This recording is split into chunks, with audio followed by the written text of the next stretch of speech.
कैसे हैं आप सब। स्वागत है आपका टीचिंग इंस्टीट्यूट में। बात करेंगे आज हम लोग सीटेट की एग्ज़ाम्स आपकी हो गई है। अब आपके जो सामने नए एग्ज़ाम्स की जो टारगेट है वो यूपी टेट 2022 है। यूपी टेट 2022 आपको 23 जनवरी 2022 को एग्ज़ाम्स की डेट है, यानी यूपी टेट की जो तारीख है वो 23 जनवरी 2022 को आपको एग्ज़ाम्स होने वाली है। इसके लिए हमने डेली आपके लिए टीचिंग इंस्टीट्यूट आपके लिए डेली सीडीपी की प्रैक्टिस सेट करते हैं, लेक्चर क्लास करते हैं, ईवीएस की practice set, lecture class, math की प्रैक्टिस सेट एवं लेक्चर क्लास, सभी सब्जेक्ट की सीडीपी की, ईवीएस की, मैथ्स, हिंदी, इंग्लिश सभी टॉपिक पर आपको डेली क्लास मिलती रहती है।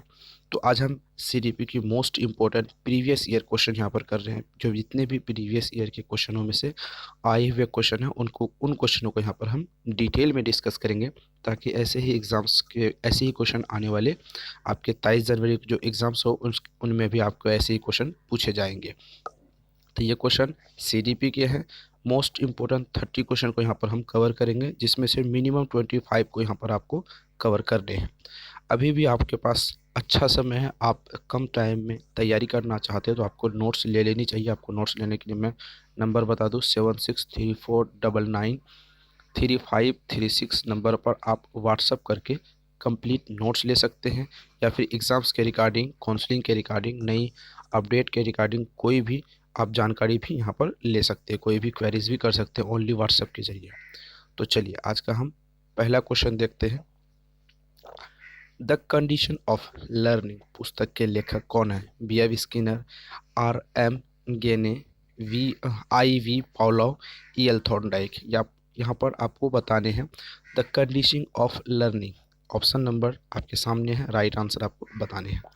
जो एग्ज़ाम्स में यूपी टेट में ये पेपर फर्स्ट में पूछा गया था 8 जनवरी 2020 को, ये क्वेश्चन आपको पूछा गया था। हमने आपको कहा जितने भी क्वेश्चन को यहाँ पर हम डिस्कस करेंगे वो सारे एग्ज़ाम्स में, प्रीवियस ईयर के एग्ज़ाम्स में पूछे जाने वाले क्वेश्चन होंगे। तो चलिए इसका राइट आंसर बताइए। द कंडीशन ऑफ लर्निंग पुस्तक के लेखक कौन है?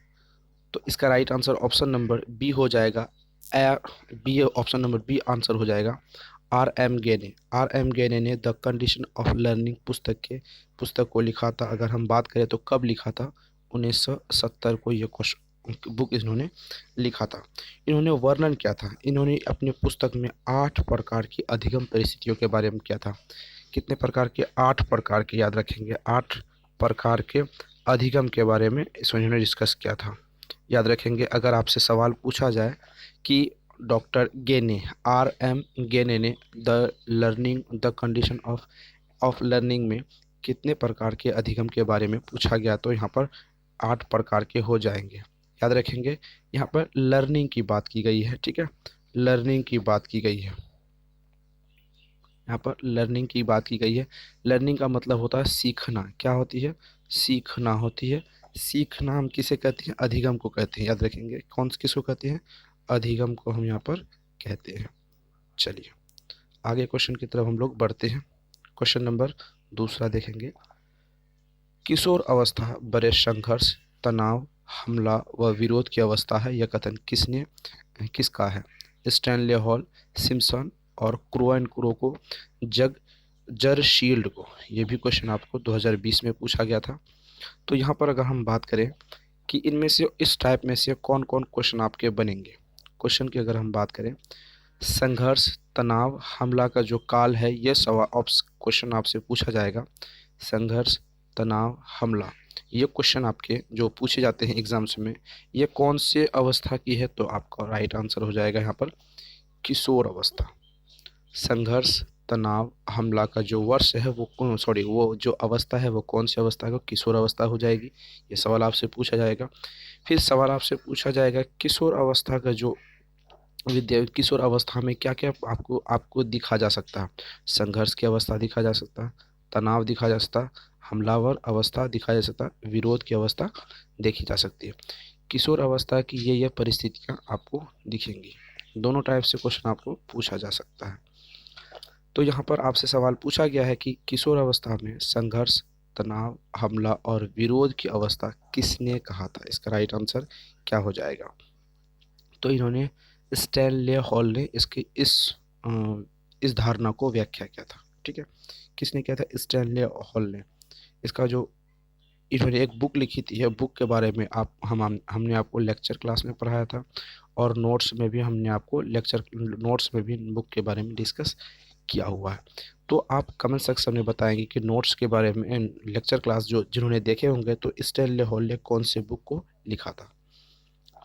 चलिए हम लोग आगे की तरफ बढ़ते हैं। आगे क्वेश्चन देखते हैं। निम्न में से किसने अधिगम सिद्धांत का प्रतिपादन नहीं किया। ऐसा यहाँ पर सवाल आएगा जब नेगेटिव सेंस में क्वेश्चन आते हैं तो 3 ऑप्शन सही हो जाते हैं और एक ऑप्शन आपको गलत होते हैं। गलत वाले को हमें ढूंढकर सही करने होते हैं, ठीक है। तो यहाँ पर आपको पूछा है तो अधिगम का सिद्धांत इनमें से किन्होंने नहीं दिया है। स्किनर ने, बी एस ब्लूम ने, थॉर्नडाइक ने, कोहलर ने। ये भी क्वेश्चन 2020 में आपको पूछे गए हैं। तो सबसे पहले आपको यहाँ पर 3 को चुन लेने हैं अधिगम के बारे में किसने दिया था, ठीक है। अधिगम के बारे में किसने दिया था, तो एक ने ही यहाँ पर नहीं दिया होगा, तो ये ऑप्शन आपके सामने है, इसे जल्दी आपको बताने हैं। चलिए यहाँ पर अगर हम बात करें तो किसने दिया था, स्किनर ने दिया था। किसने दिया था, स्किनर ने दिया था। थॉर्नडाइक ने तो अधिगम का सिद्धांत दिया था। कोहलर ने भी अधिगम का सिद्धांत, यानी स्किनर ने सीखने का सिद्धांत दिया था, थॉर्नडाइक ने भी सीखने के सिद्धांत दिए, कोहलर ने भी सीखने के सिद्धांत दिए। लेकिन यहाँ पर बी.एस. ब्लूम जो है उन्होंने सीखने के सिद्धांत को नहीं दिया था। इन्होंने सीखने के सिद्धांत को प्रतिपादित बिल्कुल भी नहीं किया था। अगर हम बारे में बात करें तो स्किनर ने सीखने कौन से सिद्धांत दिए थे, क्रिया प्रस्तुत अनुबंधन सिद्धांत, याद है आपको। क्रिया प्रस्तुत अनुबंधन सिद्धांत किसने दिया था, स्किनर ने दिया था। अगर हम बात करें थॉर्नडाइक का सिद्धांत क्या है, थॉर्नडाइक का संबंधवाद का सिद्धांत है। थॉर्नडाइक का संबंधवाद का सिद्धांत है। कोहलर का अगर बात करें तो सूझ व अंतर्दृष्टि का सिद्धांत कोहलर महोदय ने यहाँ पर दिया था। तो बी.एस. ब्लूम एक ऐसे यहाँ पर हैं जिन्होंने सीखने के संबंध में अधिगम का सिद्धांत नहीं दिया था। तो जो नहीं दिया था वही उसी को हम सही करेंगे क्योंकि नेगेटिव टाइप के क्वेश्चंस हैं। चलिए क्वेश्चन आगे की तरफ हम लोग बढ़ते हैं। व्यवहार के कारण व्यवहार में परिवर्तन ही अधिगम है, किसने कहा था। व्यवहार के कारण ही व्यवहार में ही परिवर्तन अधिगम है, किसने कहा था। Guilford, Skinner, Crow and Crow ने, वुडवर्थ ने। ये भी क्वेश्चन आपके 2020 में पूछे गए हैं। तो चलिए राइट आंसर इसका बताइए। सिंपल है, ये परिभाषा वाले क्वेश्चन है। परिभाषा वाले जब भी हम क्वेश्चन करते हैं तो परिभाषाओं की एक हमने वीडियो बनाई है जो मेन इम्पोर्टेंट जो है होते हैं एग्जाम्स में जो पूछे जाते हैं, जैसे कि स्किनर का कितने, वुडवर्थ का, स्किनर का, थॉर्नडाइक का कौन से परिभाषा यानी डेफिनेशन दिए हुए हैं। उस वीडियो को आपको देखनी पड़ेगी क्योंकि हमने वहाँ पर ट्रिक के साथ वहाँ पर हमने कवर किया था उसको। तो क्वेश्चन के बारे में आप कहेंगे व्यवहार के कारण व्यवहार में परिवर्तन ही अधिगम है, यह किसने दिया था, ये गिलफोर्ड महोदय ने दिया था। Option number A right answer हो जाएगा यहाँ पर। आगे की तरफ बढ़ते हैं। क्वेश्चन आगे पूछा है निम्न में से किस सिद्धांत का पुनर्बलन सिद्धांत भी कहते हैं। उद्दीपक अनुक्रिया सिद्धांत, सूझ का सिद्धांत, क्रिया प्रस्तुत अनुबंधन सिद्धांत, क्रिया प्रसूत अनुबंधन सिद्धांत, शास्त्रीय अनुबंधन सिद्धांत। यह भी क्वेश्चन आपके 2020 में पूछा गया है। इनमें से ऐसा कौन ऐसा सिद्धांत है जो पुनर्बलन सिद्धांत भी इसको हम कहते हैं, यह सवाल आपसे पूछा गया है, ठीक है। तो जल्दी इसका राइट आंसर बताइए। पुनर्बलन सिद्धांत भी इसको हम कहते हैं।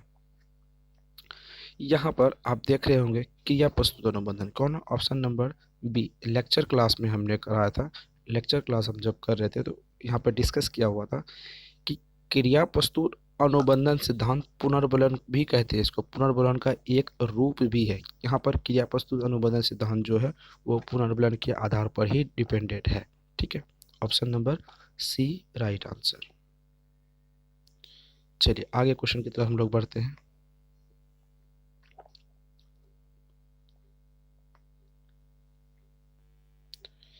क्वेश्चन आगे कहता है निम्न में से कौन सी अवस्था ब्रूनर के संज्ञानात्मक विकास सिद्धांत का अंग नहीं है।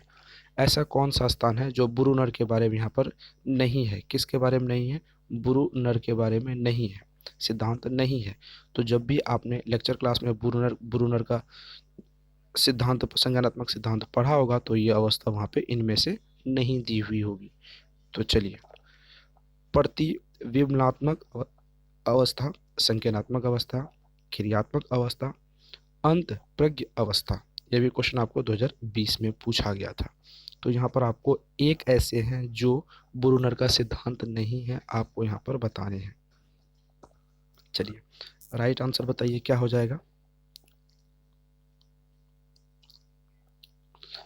ब्रूनर द्वारा संज्ञानात्मक विकास सिद्धांत की अगर हम बात करें, किसके द्वारा, ब्रूनर द्वारा संज्ञानात्मक सिद्धांत की अगर हम यहाँ पर बात करें तो यहाँ पर आपको ऑप्शन नंबर ए मिल जाएगा, प्रतिबिंबात्मक अवस्था, ये ब्रूनर महोदय ने दिया था।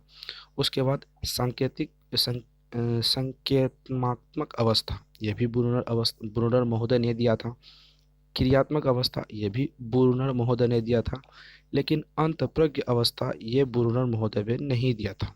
ये ऑप्शन गलत हो जाएगा। हमने आपको कहा जब भी नेगेटिव सेंस में क्वेश्चन पूछेगा तो 3 सही होंगे, जो कि ऑप्शन ए, बी, सी तीनों सही हो जाएंगे। तो ऑप्शन नंबर डी यहाँ पर गलत हो जाएंगे। जो गलत होंगे उसी को हम सही करेंगे नेगेटिव वाले क्वेश्चन में। समझ आ गया आपको। चलिए आगे की तरफ हम लोग बढ़ते हैं। हम यहाँ पर एक चीज़ और डिस्कस कर लेंगे। प्रतिबिंबात्मक अवस्था जो ब्रूनर ने दिया था, प्रतिबिंबात्मक अवस्था, वो किस पर आधारित है, चित्त पर आधारित है। किस पर आधारित है, वो चित्त पर आधारित है। ठीक है। अगर हम बात करें संकेतात्मक अवस्था, किसके बारे में, संकेतात्मक अवस्था, ये भाषा पर आधारित है। ठीक है, याद रखेंगे इसको, ये भाषा पर आधारित है। ठीक है। क्रियात्मक अवस्था, ब्रूनर ने क्रियात्मक अवस्था तो जो दिया था वो क्रिया पर आधारित है, याद रखेंगे आप इसको, एग्जाम्स में ऐसे क्वेश्चन पूछे जाते हैं। ब्रूनर द्वारा क्रियात्मक अवस्था में से कौन से हैं, तो क्रियात्मक अवस्था की बात करें तो क्रियात्मक अवस्था हो जाएगी। संकेत, इस यहाँ पर बात करें भाषा की बात करें तो संकेत के माध्यम से ब्रूनर ने भाषा के बारे में बताया था। प्रतिबिंबात्मक अवस्था जो है वो क्रियात्मक आधार के बारे में बताया था। ये सबसे इम्पोर्टेंट क्वेश्चनों में से एक है, क्योंकि एक क्वेश्चनों में से यहाँ 10 क्वेश्चन इस टॉपिक से बन सकते हैं। चलिए आगे की तरफ हम लोग बढ़ते हैं। यहाँ पर आपको मिलाने हैं स्तंभ ए एंड स्तंभ बी। तो एड्रिनल इंटेलिजेंस गेस्टाल्टवादी ने दिया था। पुनर्बलन की अनुसूची प्याजे ने दिया था। उस ऑप्शन सी देखेंगे।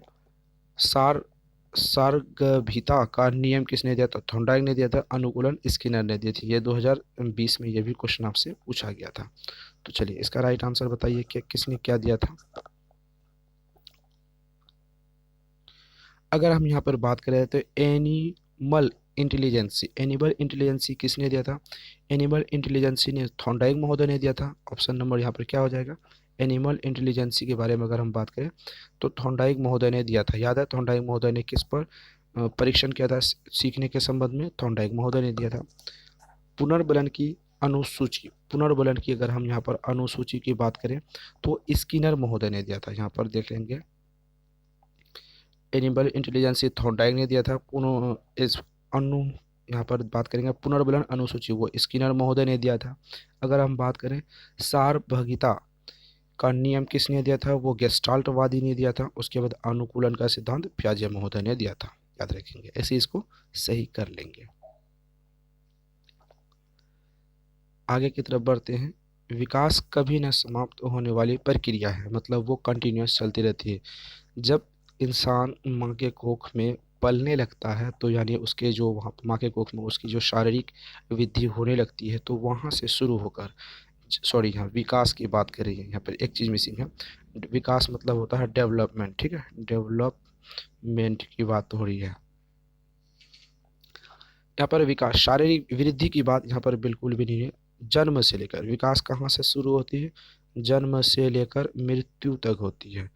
क्योंकि मरने से पहले पहले आखिरी सांस तक एक इंसान या फिर कोई पक्षी जो जीव होते हैं वो कुछ न कुछ अपने वातावरण से सीखते हैं, चाहे वो दुख से सीखते हो या सुख से सीखते हो।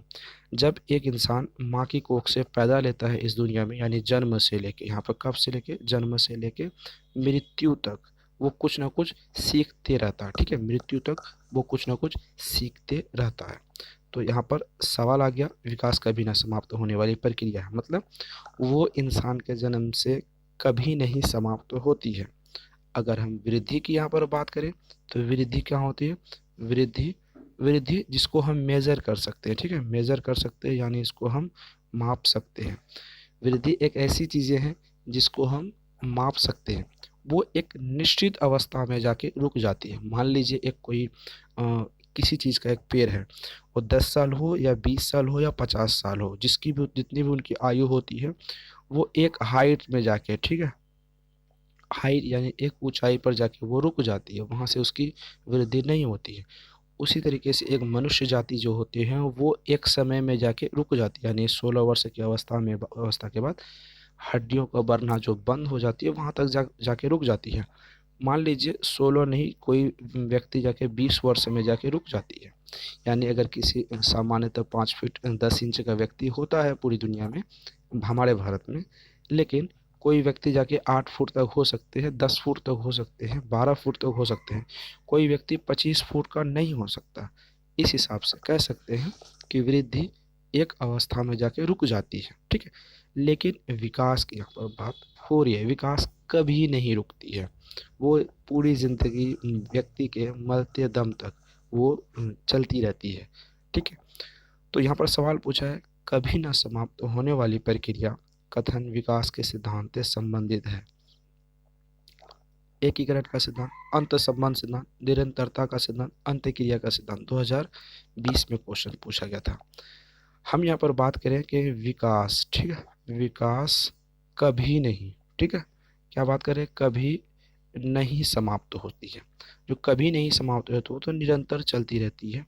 लेक्चर क्लास में हमने बारीकी से पढ़ा था, विकास निरंतर चलती रहती यानी कॉन्टिन्यूअस, ठीक है, कॉन्टिन्यूअस यानी लगातार की बात यहाँ पर हो रही है, लगातार। तो लगातार की बात हो रही है, निरंतरता की बात हो रही थी, कॉन्टिन्यूअस की बात हो रही, तो option number C right answer हो जाएंगे। आगे की तरफ हम लोग बढ़ते हैं। कोहलर यह सिद्ध करना चाहता था कि सीखना एक ऐसी परिस्थिति है जिसमें व्यक्ति पशु से श्रेष्ठ है, स्वतः इच्छा यादृच्छिक क्रिया है, संज्ञानात्मक संकार्य है। ऑप्शन डी परिस्थिति के विभिन्न अंगों का प्रत्यक्षीकरण है। ये 2018 में क्वेश्चन आपसे पूछा था। तो यहाँ पर कहता है कोहलर यह सिद्ध करना चाहता था कि, ऑप्शन नंबर आपके सामने है, राइट आंसर आपको लगाने हैं। कोहलर के बारे में अगर बात करें तो यहाँ संज्ञानात्मक संकार्य, option number C right answer हो जाएंगे। आगे बढ़ते हैं। पियाजे के सिद्धांत के अनुसार संक्रियात्मक अवस्था की अवधि है, प्राक संक्रियात्मक अवस्थाएं की यहाँ पर बात की गई है। 4 से 8 वर्ष, जन्म से 2 वर्ष, 2 से 7 वर्ष, 5 से 8 वर्ष। ये भी 2018 में क्वेश्चन पूछा गया था। पियाजे के प्राक संक्रियात्मक अवस्थाओं की यहाँ पर बात की गई है। याद रखेंगे, प्राक संक्रियात्मक अवस्था की अवधि कितनी होती है, आपको पता है प्राक संक्रियात्मक की अवस्था कितनी होती है, 2 से 7 वर्ष होती है। तो 2 से 7 वर्ष यहाँ पर अगर बात करें तो इनमें से क्या राइट आंसर हो जाएगा, तो option number C right answer हो जाएगा, प्राक संक्रियात्मक अवस्थाओं के बारे में। चलिए आगे की हम बात पढ़ते हैं। थॉर्नडाइक ने अपने सिद्धांत को किस शीर्ष से सिद्धांत किया, शीर्ष से सिद्ध किया?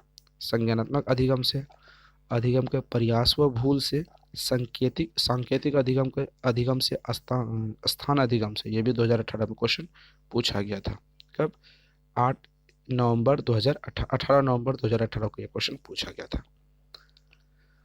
थॉर्नडाइक ने सिद्धांत को किस शीर्ष से सिद्ध किया था, ये आपको यहाँ पर बताने हैं। ठीक है, अधिगम के प्रयास एवं त्रुटि का सिद्धांत, प्रयास व भूल का सिद्धांत से। ठीक है, कौन सा सिद्धांत? अधिगम के प्रयास एवं भूल का सिद्धांत थॉर्नडाइक महोदय ने किया था। यह सिंपल क्वेश्चन है, इससे क्वेश्चनों को ज़्यादा आप दिमाग नहीं लगाएंगे। आगे की ओर हम लोग बढ़ते हैं। क्वेश्चन आगे पूछा है, पियाजे के अनुसार संज्ञानात्मक विकास की तृतीय अवस्था निम्न में से कौन सी है? तीसरी अवस्था, औपचारिक संक्रियात्मक अवस्था, पूर्व संक्रियात्मक अवस्था, मूर्त संक्रियात्मक अवस्था, संवेदी गामक अवस्था। ये 2018 में क्वेश्चन आपसे पूछा गया है। तो चलिए इसका राइट आंसर बताइए, क्या राइट आंसर हो जाएगा? तीसरी अवस्था की बात करें, तीसरी अवस्था क्या हो जाएगी? ऑप्शन नंबर सी हो जाएगी मूर्त संक्रियात्मक अवस्था। प्याजे के इस क्रियात्मक अवस्थाओं के बारे में हमने डिटेल में डिस्कस करके रखा है, क्योंकि लेक्चर क्लास हम जब कर रहे थे तो वहाँ पर हमने डिटेल में डिस्कस करके रखा है। नोट्स में भी हमने डिटेल में डिस्कस करके रखा, वहाँ पर भी आप आसानी से पढ़ सकते हैं।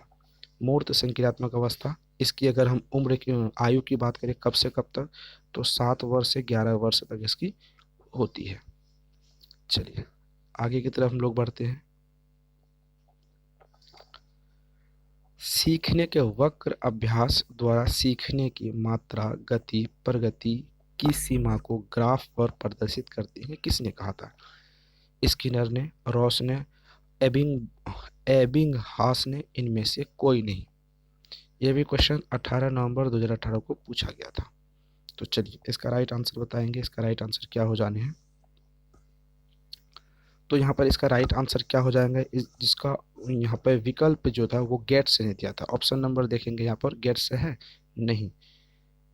सीखने के वक्र की अगर बात करें तो वक्र किसने कहा था? गेट्स ने कहा था। ठीक है, गेट्स ने महोदय ने कहा था। यहाँ पर तो गेट्स दिया ही नहीं, यहाँ तो स्किनर दिया है, रॉस दिया है, एबिंगहास ने दिया था, गेट्स नहीं दिया था। तो यहाँ पर क्या राइट आंसर हो जाने हैं?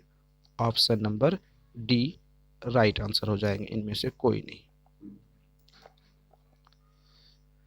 निम्न में से कौन सा थॉर्नडाइक के अधिगम के प्राथमिक नियमों में शामिल नहीं है? यहाँ पर भी नेगेटिव सेंस में क्वेश्चन पूछा गया, 3 सही हो जाएंगे। ठीक है, प्राथमिक में कौन नहीं है? सहचर्य, स्थानांतरण का नियम, अभ्यास का नियम, प्रभाव का नियम, तत्परता का नियम। तो कौन सा नहीं है? यह सवाल आपसे पूछा 2018 में, यह क्वेश्चन आपसे पूछा गया था। तो यहाँ पर थॉर्नडाइक की बात करें, थॉर्नडाइक महोदय ईएल थॉर्नडाइक ने क्या दिया था? अभ्यास का नियम, प्रभाव का नियम, तत्परता का नियम, 3 सही दिया था।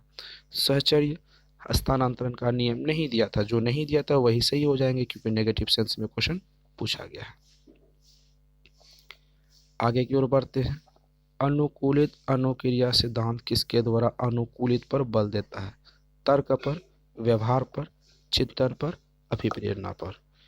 18 नवंबर 2018 को यह क्वेश्चन पूछा गया है। तो चलिए राइट आंसर बात करेंगे, क्या हो जाएगा? यहाँ पर पूछा है अनुकूलित अनुक्रिया सिद्धांत व्यवहार पर दिया था, किसके? बिहेवियर पर दिया था। ठीक है, बिहेवियर पर दिया था यह क्वेश्चन। ऑप्शन नंबर क्या हो जाएगा? व्यवहार पर।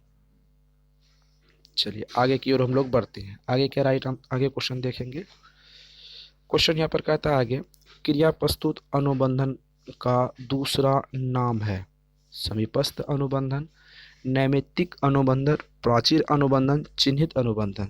2018 में यह क्वेश्चन पूछा गया था। क्रिया प्रस्तुत अनुबंधन जो है उसका दूसरा नाम क्या है? यह सवाल आपसे पूछा गया है।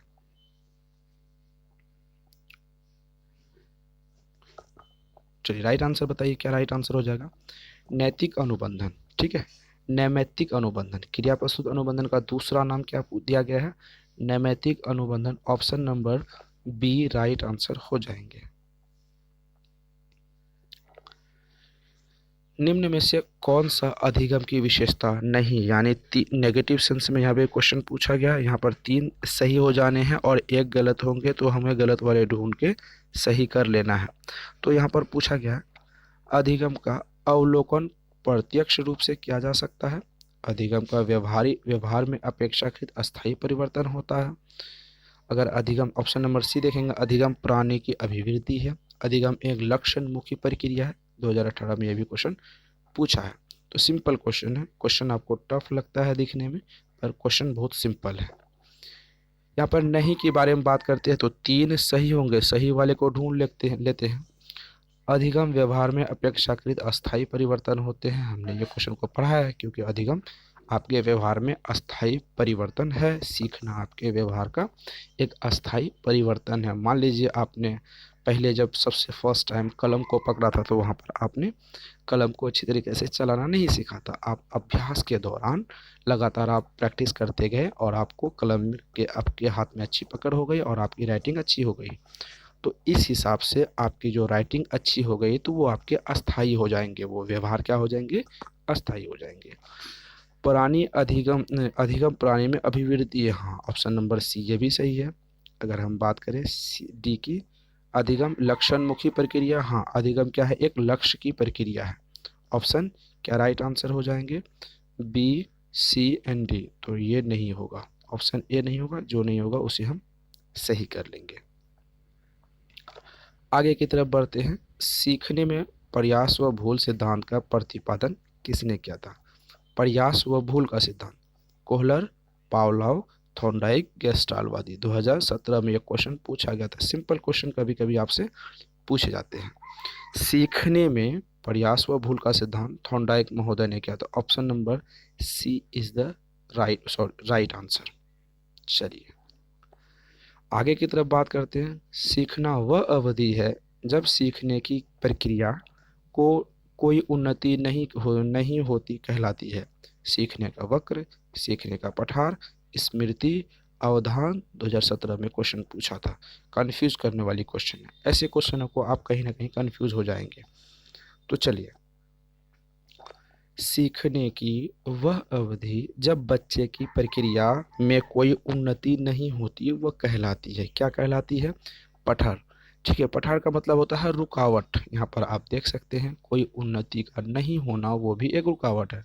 Option number B is the right answer. चलिए आगे की ओर बढ़ते हैं। सीखने का सर्वाधिक उपयुक्त अर्थ है कौशल अर्जन, ज्ञानार्जन, व्यवहार में परिवर्जन, व्यक्तित्व परिमार्जन। ये 2014 में क्वेश्चन पूछा गया था। इसका राइट आंसर क्या हो जाएगा, आपको राइट आंसर बताने हैं। चलिए इसका राइट आंसर बताइए, क्या राइट आंसर हो जाएंगे। यहाँ पर सवाल आपसे पूछा गया है कि सीखने का सर्वाधिक उपयुक्त अर्थ है व्यक्तित्व समायोजन। Option number D right answer हो जाएंगे, व्यक्तित्व का समायोजन। ठीक है। अधिगम प्रक्रिया उद्दीपन एवं डैश के बीच संगति है। अनुक्रिया, पशु, पूर्व अनुभव, व्यवहार। ये 2020 में क्वेश्चन आपसे पूछा गया है। तो राइट आंसर आपको बताने हैं, क्या राइट आंसर हो जाएंगे। एक second, option number question number 61 का क्या राइट आंसर होगा, कहीं मिसिंग तो नहीं है? क्वेश्चन नंबर मिसिंग है। सीखने का सर्वाधिक उपयुक्त जो अर्थ है वो व्यवहार में परिमार्जन है। क्या हो जाएगा, option number C right answer होगा, व्यवहार में परिमार्जन हो जाएगा। आगे क्वेश्चन की हम लोग बढ़ते हैं। अधिगम अभिक्रिया उद्दीपन एवं डैश के बीच संगति है। उद्दीपक अनुक्रिया, पशु उद्दीपक पूर्व अनुभव, व्यवहार। राइट आंसर बताएंगे। सीधी बात है, हमने ऑप्शन नंबर यहाँ पर राइट आंसर किया जाएगा उद्दीपक अनुक्रिया। ऑप्शन नंबर ए यहाँ पर राइट आंसर हो जाएगा। चलिए आगे की तरफ हम लोग बढ़ते हैं। निम्नलिखित में से कौन सा नियम थॉर्नडाइक के सीखने के गौण नियम में शामिल नहीं है? तो कौन से नियम शामिल होंगे? आंशिक क्रिया का नियम, क्रिया प्रतिक्रिया का नियम, सादृश्यता का नियम, बहुप्रतिक्रिया का नियम। 2020 में क्वेश्चन पूछा गया था पेपर सेकेंड में। तो चलिए इसका राइट आंसर आपको बताने हैं, क्या राइट आंसर हो जाएंगे। यहाँ पर क्वेश्चन आपको नेगेटिव फॉर्म में पूछा गया है। जहाँ पर भी क्वेश्चन नेगेटिव फॉर्म में पूछा जाएगा तो 3 सही हो जाएंगे, 1 गलत हो जाएंगे। तो हमें क्या करना है, गलत वाले को ढूंढकर सही कर लेना है। तो क्या नहीं दिया था? आंशिक क्रिया का नियम थॉर्नडाइक ने दिया था, सादृश्यता का नियम थॉर्नडाइक का है, बहुप्रतिक्रिया का नियम थॉर्नडाइक का है। तो ऑप्शन नंबर बी क्रिया प्रतिक्रिया का नियम थॉर्नडाइक का नहीं है, जो नहीं है उसे हम सही कर लेते हैं। जो गौण नियम की बात कर रहे हैं, अगर आपको पेपर फर्स्ट की बात करें तो वो प्राथमिक नियम के में ज़्यादा क्वेश्चन पूछा जाएगा थॉर्नडाइक के। अगर हम गौण नियम की बात करें तो ये आपको सेकेंड नियम की बात आती है, सेकेंड पेपर में ज़्यादा पूछा जाता है ये क्वेश्चन। ठीक है, गौण नियम प्राथमिक नियम थॉर्नडाइक के कितने हैं ये भी याद रखेंगे। प्राथमिक, ठीक है, प्राथमिक नियम थॉर्नडाइक के कितने हैं, वो 3 हैं। गौण नियम थॉर्नडाइक के कितने हैं, गौण नियम थॉर्नडाइक के वो 5 नियम है। ऑप्शन नंबर 5 आ जाएगा अगर कहीं पर आपसे सवाल पूछा जाए तो। ठीक है, ऑप्शन नंबर क्या हो जाएंगे, 5 राइट आंसर हो जाएंगे अगर सवाल आपसे पूछा जाता है तो। ठीक है, चलिए थॉर्नडाइक के उद्दीपक अनुक्रिया सिद्धांत SR थ्योरी। थॉर्नडाइक के उद्दीपक अनुक्रिया का सिद्धांत SR थ्योरी में सीखने की प्रक्रिया में क्या महत्वपूर्ण नहीं है, सीखने की प्रक्रिया में क्या महत्वपूर्ण नहीं है। 3 सही हो जाएंगे और एक यहाँ पर गलत होंगे। गलत वाले क्वेश्चन को आपको यहाँ पर सही करने हैं। क्यों सही करने हैं? क्योंकि ये नेगेटिव सेंस में क्वेश्चन है। नेगेटिव वाले 3 सही हो जाते हैं और एक गलत हो जाते हैं। गलत वाले को ढूंढकर हम सही करते हैं। अभिप्रेरक, उद्दीपक, क्रिया प्रस्तुत, व्यवहार, अंतर्नोद। ठीक है, ये क्वेश्चन भी 2020 में पूछा गया था पेपर सेकेंड में। अंतर्नोद क्या राइट आंसर हो जाएंगे आपको यहाँ पर बताने हैं। अगर हम बात करें यहाँ पर कि कौन से हैं, अगर नेगेटिव सेंस में बात करें तो कौन से हैं ये ढूंढ लेते हैं पहले। तो अभिक्रिया है, उद्दीपक है, अंतर्नोद है। क्रिया प्रस्तुत व्यवहार वो स्किनर महोदय के है। ठीक है, स्किनर महोदय ने दिया था, लेकिन किसने नहीं दिया था? वो थॉर्नडाइक महोदय ने बिल्कुल भी नहीं दिया था। चलिए आगे की तरफ हम लोग बढ़ते हैं। निम्नलिखित में से किस प्रकार के अधिगम को गेने ने अपनी अधिगम सोपानिकी में सर्वाधिक स्थान पर रखा है? सांकेतिक अधिगम, श्रृंखला अधिगम, प्रत्यय अधिगम, शाब्दिक अधिगम। 2020 में ये सवाल पूछा गया है पेपर सेकेंड में। तो राइट आंसर आपको बताने हैं क्या राइट आंसर हो जाएंगे। अगर हम गेने की बात करें तो गेने ने सोपानिक नियम की बात करें तो वो सांकेतिक के बारे में कहा गया था। Option number A right answer हो जाएंगे। चलिए आगे की तरफ हम लोग बढ़ते हैं। क्वेश्चन नंबर आगे देखते हैं। जो संबंध स्किनर का चूहों से और एवं थॉर्नडाइक का बिल्लियों से, वही संबंध कोहलर का क्या है? कुत्तों से, मुर्गियों से, बंदरों से, वनमानुषों से। तो किससे किससे है? स्किनर का चूहों से है, थॉर्नडाइक का बिल्ली है, स्किनर का चूहा, थॉर्नडाइक की बिल्ली, कोहलर का क्या हो जाएगा? कुत्ता हो जाएगा, वनमानुष। ये 2 चीज़ों पे तो होनी है, तो ये 2 आप हटा दीजिए, मुर्गी और बंदर हटा दीजिए, पर ये दोनों को आपको यहाँ पर रखनी होंगी। इन दोनों के बारे में बताइए क्या राइट आंसर हो जाएंगे। ठीक है, कोहलर का क्या हो जाएगा? कोहलर का वन मानुस, सुल्तान नामक वन मानुस। ठीक है, क्या हो जाएगा? सुल्तान नामक वन मानुस। Option number D right answer हो जाएगा। क्वेश्चन आप ध्यान से रखेंगे, क्वेश्चन ध्यान से आप इसलिए देखेंगे कि ये क्वेश्चन बार बार रिपीट होते हैं।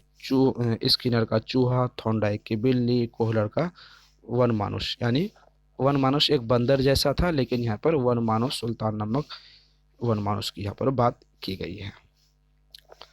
आगे की ओर हम लोग बढ़ते हैं। आगे क्वेश्चन पूछा गया है, क्वेश्चन में कहता है आगे, समस्या समाधान में लक्ष्य प्रवणता के संप्रत्यय को किसने प्रस्तावित किया? हल ने, कैंडलर ने, कोहलर ने, ब्रिक ने। ये 2018 में पेपर सेकेंड में क्वेश्चन पूछा गया है। तो चलिए इसका राइट आंसर बताइए, इसका राइट आंसर क्या हो जाएगा।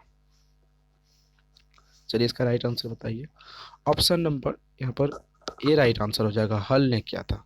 समस्या समाधान लक्ष्य प्रवीणता के संप्रत्यय किसने दिया था? ऑप्शन नंबर ए दिया था, हल महोदय ने दिया था। चलिए आगे की तरफ हम लोग बढ़ते हैं। हम करके सीखते हैं, लर्निंग बाय डूइंग। यहाँ पर समझ में आएंगे, learning by doing,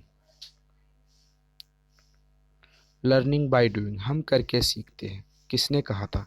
Yoakam, Simpson, doctor मेस, कॉल्सेनिंग। 2018 पेपर सेकंड यूपी टेट में क्वेश्चन पूछा गया है। तो चलिए इसका राइट आंसर बताइए। हम करके सीखते हैं किसने कहा था? सिम्पसन महोदय ने क्या था कहा था। ये क्वेश्चन को आप याद रखेंगे, एग्जाम्स में कई बार पूछ जाते हैं। सी टेट में ऐसे क्वेश्चन को हमेशा आते हैं, यूपी टेट में तो पूछा ही गया है, बी टेट में आते हैं, रीट में भी ऐसे क्वेश्चनों को यहाँ पर शामिल की जाती है। तो जितने भी टीचिंग एग्ज़ाम्स होते हैं इंडिया, ऑल ओवर इंडिया में, सभी में एग्ज़ाम्स ऐसे क्वेश्चन ही आते हैं। चलिए आगे की हम बात करते हैं, आगे देखते हैं क्वेश्चन। एक बालक काली गाय, काला कुत्ता तथा काली वस्तुओं को देखकर डरने लगता है, इस प्रकार के अनुबंधन से समझते हैं। अनुक्रिया अनुबंधन, उद्दीपक, सामान्यीकरण, अनुक्रिया, सामान्यीकरण, उपरोक्त में से कोई नहीं। ये भी 2018 में क्वेश्चन पूछा गया है, पेपर सेकेंड की बात है यहाँ पर। चलिए इसका राइट आंसर बताइए क्या राइट आंसर हो जाएगा। चलिए ऑप्शन आपके सामने है, राइट आंसर आपको बताने हैं।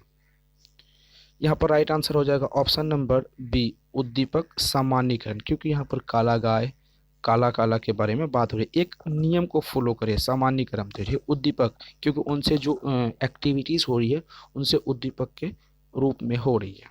चलिए आगे क्लास पर आगे क्वेश्चन देखते हैं। सीखना एक तरह का व्यवहार, एक तरह के व्यवहार का बचाव है, विस्तार है, संशोधन है, प्रसार है। ये पेपर सेकेंड में 2018 में यूपी टेट में क्वेश्चन को पूछा गया था। सीखना क्या है, एक तरीके से ये सवाल आपसे पूछा गया है कि सीखना एक तरीके से क्या है। संशोधन है, मान लीजिए आपको नहीं आता किसी चीज़ों के बारे में, कोई काम करना आपको नहीं आता, आप अपने व्यवहार में संशोधन करते हैं, अमेंडमेंट करते हैं, उसे सुधारते हैं, तभी तो उसे सीखते हैं। आपके बिहेव को चेंज करना ही सीखना कहलाती है। Option number C. Skinner box का प्रयोग किया जाता है शाब्दिक अधिगम के लिए, क्रिया प्रस्तुत अनुबंधन के लिए, चालक अधिगम के लिए, आस्मिक अधिगम के लिए। यूपी टेट पेपर सेकेंड 2018 में क्वेश्चन पूछा गया था। तो राइट आंसर आपको बताने हैं। स्किनर बॉक्स का प्रयोग किया जाता है, राइट आंसर क्या हो जाएगा। यहाँ पर क्रिया प्रस्तुत अनुबंधन के लिए, ठीक है, प्रस्तुत यहाँ पर लिखा है, क्रिया यहाँ पर छोड़ दिया बस आपको कंफ्यूज करने के लिए, क्योंकि ऐसे क्वेश्चन को हमने कई बार डिटेल में डिस्कस करके रखा, प्रैक्टिस सेट में रखा है, प्रीवियस ईयर भी पहले भी हमने करके रखे हैं, सी टेट की क्लास में हमने कवर करके रखे हैं, जब हम बी टेट की क्लास कर रहे थे वहाँ पर कवर करके रखे हैं। तो ऐसे क्वेश्चनों को आप ध्यान से पढ़ेंगे। चलिए आज हमने कितने मोस्ट इम्पोर्टेंट यहाँ पर 30 क्वेश्चनों को डिस्कस किए हैं, जो सभी एग्ज़ाम्स प्रीवियस ईयर के एग्ज़ाम्स में क्वेश्चन पूछे गए हैं। तो इसमें आप 25 क्वेश्चनों को कवर करना है, कमेंट सेक्शन में बताने हैं। कोई क्वेरीज करनी है तो आपको मैं नंबर बता देता हूँ, अभी नंबर पे क्वेरीज कर सकते हैं व्हाट्सएप करके, या फिर आपको किस टॉपिक पे आपको जानकारी कम है, यानी आपको लगता है कि वहाँ सस्पेंशन है, डाउट है, क्लियर करना चाहते हैं, तो वहाँ पर भी आप बता सकते हैं। तो चलिए टीचिंग इंस्टीट्यूट को सब्सक्राइब करके बेल आइकन को ज़रूर प्रेस करेंगे। नोट्स लेने के लिए 7634993536 नंबर पर आप व्हाट्सएप करके कंप्लीट नोट्स ले सकते हैं। 150 मार्क्स की टीचिंग एग्ज़ाम यूपी टेट की एग्ज़ाम्स होनी है, जिसमें से 130 प्लस मार्क्स हम लाने की यहाँ पर कोशिश करेंगे, जिनके लिए आपको सबसे पहले 3 टर्म की बात करेंगे, नोट्स लेने हैं, लेक्चर क्लास को अटेंड करने हैं, उसके बाद आपको प्रैक्टिस सेट में भाग लेने हैं। प्रैक्टिस सेट जब आप करेंगे तो वहाँ पर भी हमने प्रैक्टिस सेट के साथ साथ प्रीवियस ईयर के एग्ज़ाम्स को भी इंक्लूड करके रखते हैं। तो चलिए ये क्लास कैसी लगी आप कमेंट सेक्शन में ज़रूर बताइएगा, अपनी प्रतिक्रिया ज़रूर दीजिएगा। तो आप 100% सफल हो, हमारी यही इच्छा है और हम इस पर लगातार मेहनत कर रहे हैं। तो फिर मिलते हैं अगली वीडियो में।